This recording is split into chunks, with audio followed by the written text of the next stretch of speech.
Hi, it's Steve. Today we'd like to show you how to change the dual element infinite switch on your range. It's a really easy repair. Let me show you how we do it. Now before we begin this repair, the first thing we'll need to do is to turn off power to the range. So either pull it far enough forward that you can unplug it, or locate the electrical panel, turn off the appropriate breaker, or remove the appropriate fuses, and then we can start the repair. Now our next step will be to pull the range far enough forward that we can access the back of the control panel. Now once we're at the back of the range, we need to remove these 5 screws that secure that access panel. These are a number 2 Phillips screw.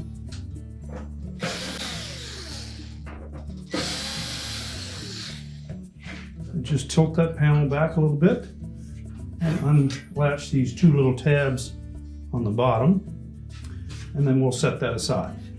Next, we'll locate the control that we're going to replace. And the first thing we'll want to do is to take note of the wires that are attached to that control and what position they're in. Now, the easiest way to do that is to take a picture of it, and then we can refer to it when we go to connect those wires to a new control. Now, while the infinite switch is still attached to the console, we'll remove those wires. And if they're on there quite snug, take a pair of needle nose pliers, grasp the connector, not the wire, and pull them off.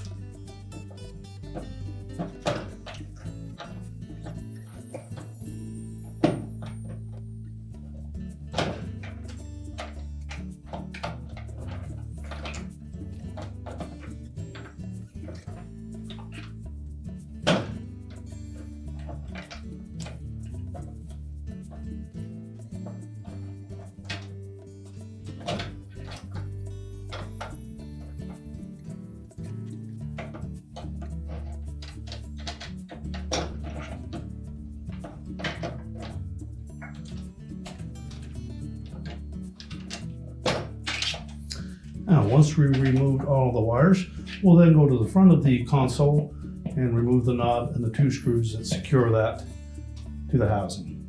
Just pull off the knob and then remove the 2 retaining screws.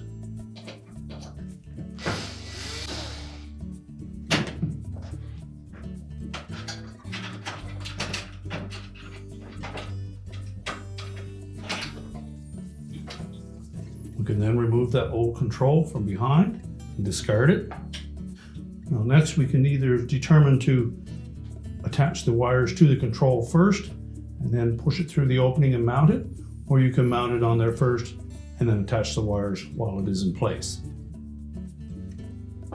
So we'll go to the back of the range again. So now we can reattach the wires to the new control.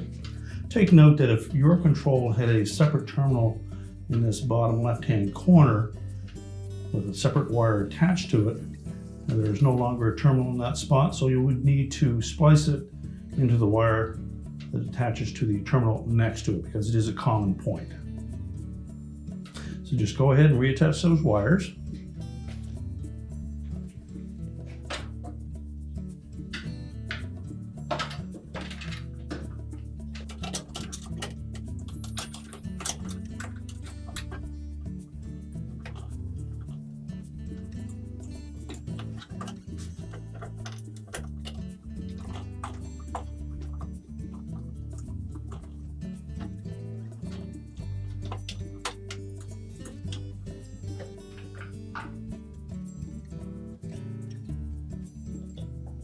Now with all of the wires firmly attached, we can push that control through the opening, and then we'll go to the front of the console and reattach the retaining screws. Just center it in the opening and start one of the screws. Before we tighten it, we'll start the second one.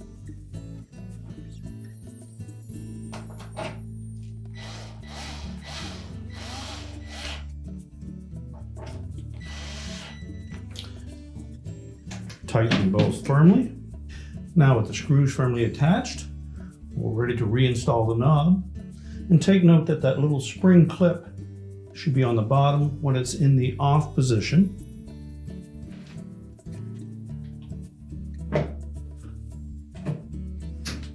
And just make sure that the knob is secure on that shaft, and then we're ready to go to the back of the console and reinstall the back panel.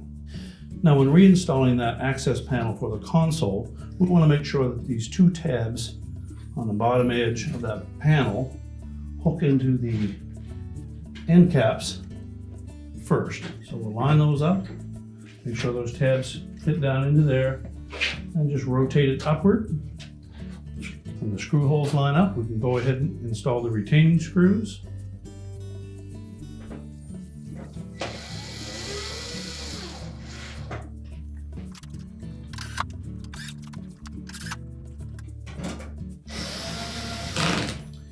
Now with that panel secure, we're ready to push the range back into place. We're now ready to push the range back into place, reconnect the power, and your repair is complete.